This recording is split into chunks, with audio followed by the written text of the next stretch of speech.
The government, late in 2020, announced that the UK will end the sale of new petrol and diesel cars and vans by 2030, 10 years earlier than planned. This has heralded the dawn of a new era in transportation. For cars and vans, this is focused firmly on the transition to electric drivetrains, not only delivering zero tailpipe emissions, improving air quality and protecting the climate, but just simply a better way of driving and delivering your goods and services. MAXUS have embraced this challenge and are committed to bringing new, fit-for-purpose, wholly electric vans to market. Also, they have recognised that this is a transitional journey, so that there remain some challenges that need to be met in more traditional ways. Whatever you need to get your goods or services from A to B, there will be something in the MAXUS range for you. My name is Paul Kirby and MAXUS have asked me to talk with you about their new range of vans. With my first job in life being a van driver, I have since been messing around in vans for nearly 30 years. Not to mention vlogging my views and opinions with my selfie stick. Now as head of electric vehicles for Vanarama, I'm always looking to help people move to this new electric way of getting the job done. I drove my first electric van back in 2004 and I'm happy to say that they have come a long way since then. MAXUS have embraced this change and have brought out the first ground-up electric van in the eDELIVER 3 and also the eDELIVER 9 with an 88 kWh battery, the largest battery currently available in a van. Let's have a look at them and see if they could be fit for a purpose in your business.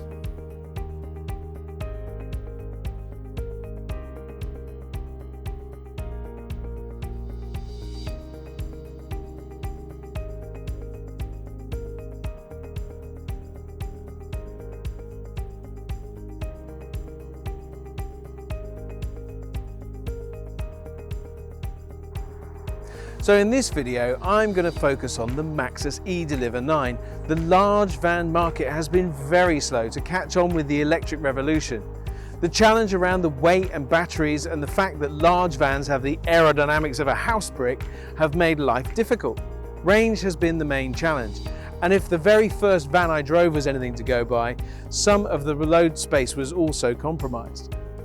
The new-to-market range of eDELIVER 9 large panel vans and chassis cabs has the electric future at its core, whilst addressing these challenges.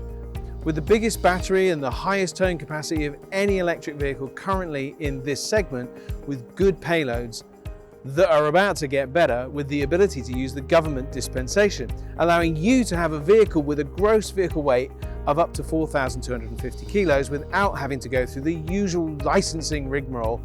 So this makes it the perfect vehicle to help you begin your electric journey. After all, it's all about getting started. So what are the compromises to make? Well, you will have to change some things, like stop going to the petrol station and paying £3.50 for a coffee while you pay £100 to fill up your van with diesel. Filling up one of these will only cost you around £7, and even less still if you find a great off-peak tariff, giving you up to 185 miles every morning. And you won't have to leave your drive or your depot. Are there any real compromises?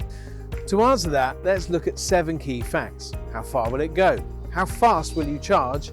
How practical is it? What is the spec and comfort levels? What cables does it come with? How much does it cost and how quickly can you get one? And before we talk about the range, how far it'll go, and the charging, how quickly we can get the fuel in, let's think if it can do your normal stuff well. Is the van fit for purpose? Otherwise it's pointless, electric or not. Before we dive into the back here, let's just mention the rear view camera and the parking sensors protecting your investment and helping you and your drivers avoid those annoying bumps and protecting unsuspecting pedestrians. So, there are 5 configurations giving you 860 to 1200 kilos, and don't forget the derogation that's coming that will give you an extra 500 kilos. This will mean that you can specify a van with 1700 kilos payload. With 3 or 3.4 meter load lengths, space for up to 3 pallets, 9.7 to 11 cubic meters. So that gives you plenty of room down the side of the van. You can rack that as you like. You can get your tools in the side. This is a very functional load space. A 1269mm side sliding door giving you curbside access to your goods or tools and the ability to load a pallet in easily. And not to forget my favourite feature, because thinking about it, you're getting in and out of these vehicles sometimes up to 120 times a day. So that, coupled with a nice grab handle, makes a real difference for me. So let's go and check out the rest.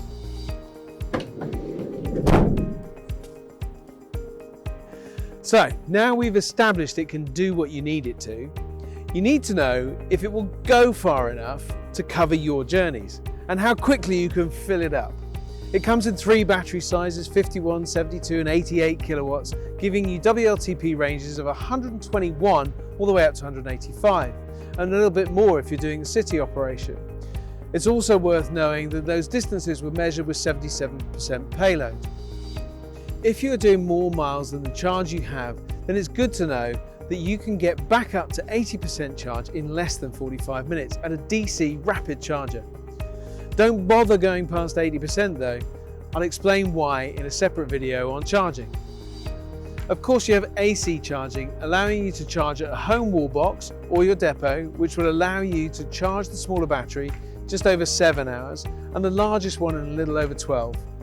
If you are able to charge at the maximum 11 kilowatts with 3-phase electricity, then you are taking around 8 hours. A suitable cable comes with the vehicle, so it's practical. You have a decent range and you can charge up quickly. What about the equipment for your drivers? Now, I've heard many people over the years express a lack of concern for the drivers, and I know we don't always help ourselves, but the mental health and well-being of the driver is growing in importance. It's been widely reported by CALM, or the Campaign Against Living Miserably, that men under 50 are at significant risk of mental health issues. Well, let's have some good news. I am not as daft to say that this will cure all ills, but the eDELIVER 9 does have a great standard spec, including alloy wheels, or maybe that's not going to cheer anybody up. That's better. So, more importantly, and I've banged on about this for years, air conditioning. Cars have had that option on the models since the last century. The van is a workplace. Equal rights for vans and van drivers, that's what I say.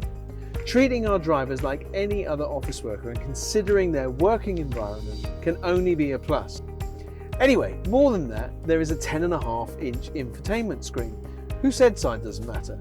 Apple CarPlay or Android Auto mean that everything that you know and love on your phone is now on your van. You can also manage your vehicle setup and regular Bluetooth functions. The steering wheel has the cruise control, phone functionality and volume, and even some voice activation functions, keeping your drivers hands on the wheel and safe. What about safety? Well, it has all the things you've come to expect in ESP, traction control, brake assist technology, and not to mention a bunch of airbags, driver, passenger, side A and B pillar. So, what about them on the road? Let's take them for a spin.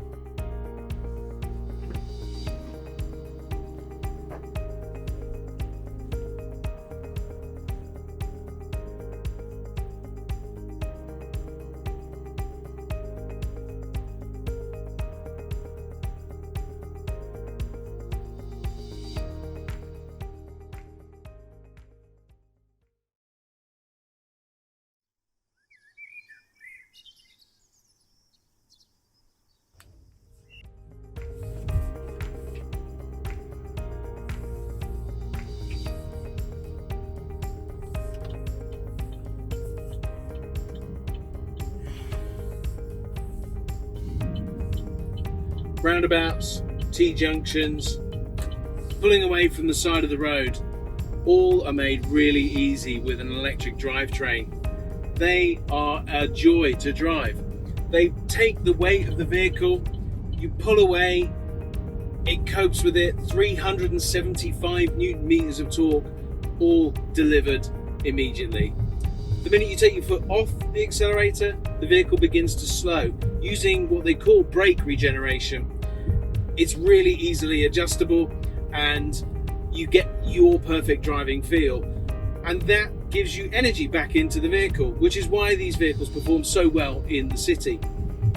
They are much easier to drive. You can drive with a lot more confidence.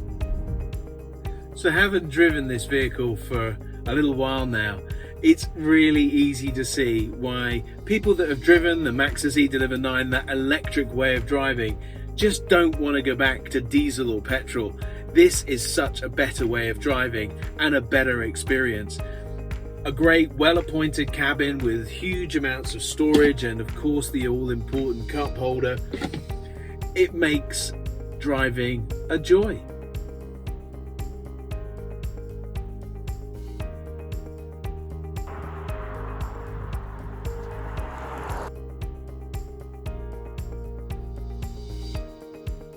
From the moment you get in an electric vehicle, you know it's a better thing to do. It's a better way of driving. It's a better experience. So now you've seen them out and about, seen what sort of things they can do, you'll want to know how much. Well, I lied. I'm not going to tell you. You can check in with your dealer and find out what the best lease rate are for your mileage and for how long you want to run them. Okay, you could buy them, but no, I promised I'm not going to bang on about how great leasing is. What I will tell you is that it's not just about the cost of the vehicle, it's about the whole life cost, the total cost of ownership. You need to think that the cost of fueling this vehicle as a diesel is around £292 for 1,500 miles per month. An electric will cost you about 95 quid. Add on to that the lower cost of maintenance, reduced downtime, there's less to go wrong, and just generally safer. And don't get me started if you travel into London regularly, that would actually mean you getting a van for free. Anyway, the actual cost difference should be minimal or even a saving, even with that higher cost of the vehicle. Finally, the all-important when. Well, they're arriving in the country as we speak. Now, many large companies are already lining up to buy these vehicles, so do get in quickly. Why should they be the only ones to benefit? So, there you have it. No compromising for getting started on this transformational journey. The green revolution, as Boris calls it. This must take place over the next 9 years, and there's maybe less than 2 full vehicle life cycles. All the while making a difference to the quality of the air in the towns and villages that you operate in, and not to mention giving your drivers a better driving experience. What is not to love?